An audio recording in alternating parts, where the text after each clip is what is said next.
Hello viewers, এটা হচ্ছে দিল্লির লোটাস টেম্পল। তো লোটাস টেম্পলে কিন্তু আমি হাজব্যান্ড আর ২ মেয়েকে রেখে একাই ঢুকে গেছিলাম। কীভাবে সেটা শোনো।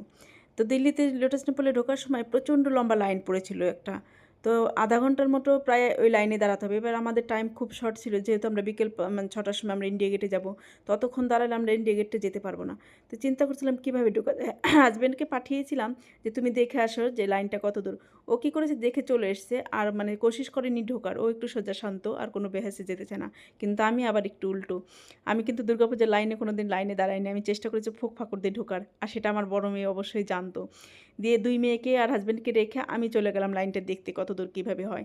দিয়ে গিয়ে দেখি ওরা বলছে লেডিস আর জেন্টস আলাদা লাইন করো, যেহেতু একটা লাইনে দাঁড়িয়েছিল সবাই।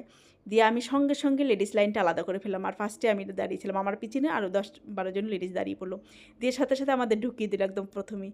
আমি এক ছুটে লোটাস টেম্পলের মধ্যে ঢুকে গেলাম। দিয়ে পেছনে তাকিয়ে দেখি আমার বর আর মেয়ে আমাকে তাকিয়ে দেখছে আমি ঢুকে গেছি।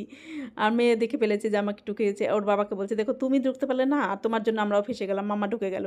দিয়ে আমার পুরো ঘোরা কমপ্লিট হয়ে যাওয়ার পরে দেখছি মেয়ে আর মেয়ের বাবা আরামসে আসছে ঢুকতে ঢুকতে। হাসতে হাসতে মরিয়ে, দেখেছো তোমাদের আমার বড় এরকমই সোজা শান্ত, একটু চেষ্টা করে না কোনো রকমে ঢুকতে। কিন্তু আমি আবার চেষ্টা করি ফুক ফাঁকর দিয়ে কীভাবে ঢোকা যায়। দুর্গাপূজাতে কোনোদিন লাইনে দাঁড়াইনি, সে অভ্যাসটা আমার